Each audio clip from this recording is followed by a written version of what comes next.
You know, it's interesting because I'm often told on this show, after I win yet another debate, that I should have been a lawyer, a trial lawyer. And so for the first time ever, I think I'm going to get to play one on TV because there's going to be a lot of legalese here. So bear with me. Okay. But the lawyer in me tells me that, number one, Ezekiel Elliott will be eligible to play this coming Sunday night at Jerry World against those New York Football Giants. And I cannot wait to talk about the Giants on the field in our next topic. Stop it, Ben McAdoo. Hater. Number two, the lawyer in me tells me that I believe Ezekiel Elliott will be eligible to play all 19 of the Cowboy games this year. And, of course, I'm counting the Super Bowl in the 19. And again, you can accuse me of heart overhead and that I'm letting the Cowboy fan in me speak or scream. But I don't think so because I see this unfolding this way. I'm going to say this again. I see no way the NFL can back off a 6-game domestic violence suspension. I believe you believe that, and I believe you believe that.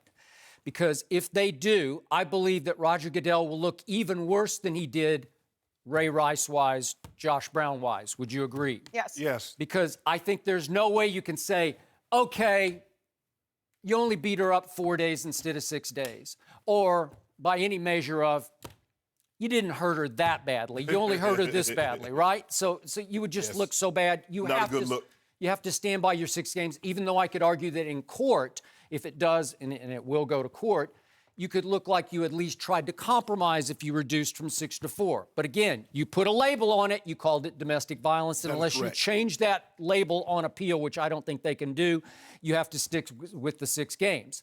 So I believe that Harold Henderson does not rule by 4 p.m. today. Why is that? Because the NFL made a good point last night when its lawyers filed a counter motion saying, well, wait a second. How can you ask a judge to rule on something that we haven't even ruled on ourselves? Well, that's a decent point. And again, they were trying to beat the NFL to the punch to get jurisdiction to get it filed in the state of Texas, in Sherman, Texas. And yet, I think if Harold Henderson waits past the 4 p.m. deadline, it's still going to be ruled on in court today at 6 p.m. Eastern. It'll be 5 o'clock in Sherman, Texas. And I think the judge, if Harold Henderson doesn't rule, I think he'll be stuck saying, what am I supposed to say here? We don't have a ruling yet. And I think he will throw it out. And, of course, the Cowboy fan in me has already researched the background of one Amos Mazant, who is the judge in question here. Yes. And I was hoping he was from the state of Texas. Maybe he grew up a Cowboy fan, but he's from Pittsburgh, went to University of Pittsburgh. Yeah, okay. He did go to Baylor Law School, but I'm like, I don't know if he's a big Cowboy fan or not. Die hard. I think he's got, wouldn't you think? I would assume Can you not grow up in the Pittsburgh area without being some sort of Steeler? Really permitted, no. And isn't there some Cowboy hatred built into that? Maybe it's not hatred, but it's just... It shouldn't be hatred. That's the way they've dominated you guys in Super Bowls. That's true. That's true. It's a respectful rivalry, if nothing else. So then I believe that Harold Henderson will wait until the end of the day on Friday to uphold the 6-game suspension. So now it'll be a race back to the courts, but the NFL might have the edge there to get it filed elsewhere. What happened in Tom Brady? They got it filed in Manhattan. But I'm going to remind you of 2 things. Tom Brady got his case pushed back for an entire football season. Remember that? The whole first season passed and he stayed eligible, correct? Right. And number 2, Tom Brady did beat the NFL at its own game in its own backyard. He did win round 1 in Manhattan before it went to appeals court in Indianapolis, right? Bottom line, I think Ezekiel Elliott has a better case than Tom Brady had against the NFL, mainly because 2 police departments investigated this accuser and both decided after interviewing her not to charge Zeke in either Columbus, Ohio or Fort Lauderdale, Florida. And as we talked about on Friday, Kia Roberts, Roger Goodell's director of investigations, turned on him, I thought blew the whistle on him, ratted him out, if you will. Maybe that's a little harsh, but I think that's basically what she did.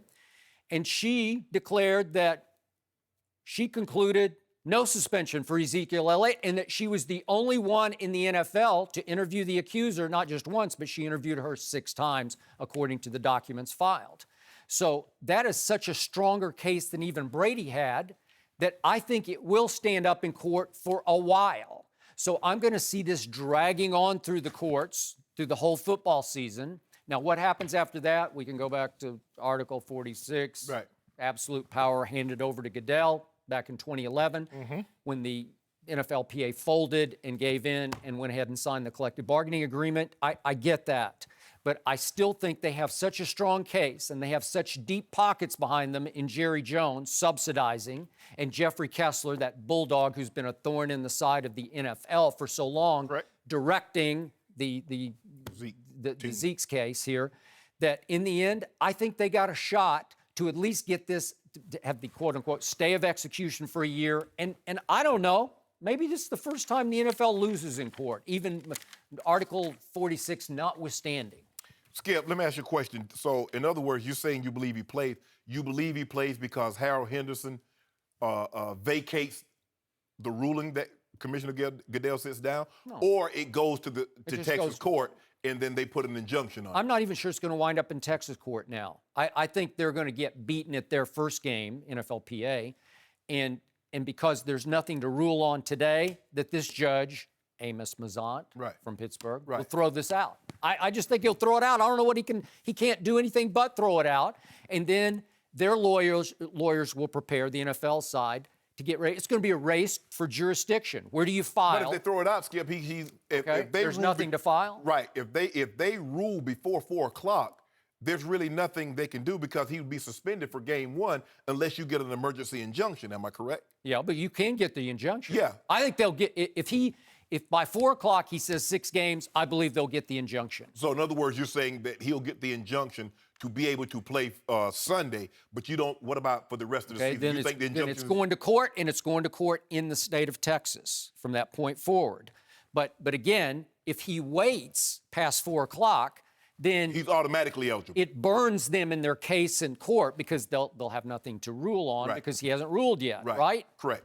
But it will allow Zeke to play for sure on Sunday night if he waits. See, Skip, I've gone back and forth, and I've looked into this a lot over the weekend, and I just don't see how Harold Henderson vacates the sentence that's handed down by Roger Goodell, because if you look at Brian McCartney, who the spokesman for the NFL, if you look at what he said, the commissioner, he looked at Keir Roberts' notes.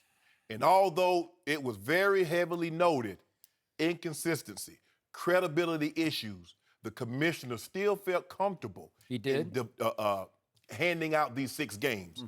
With that being said, Skip, the standard is so low.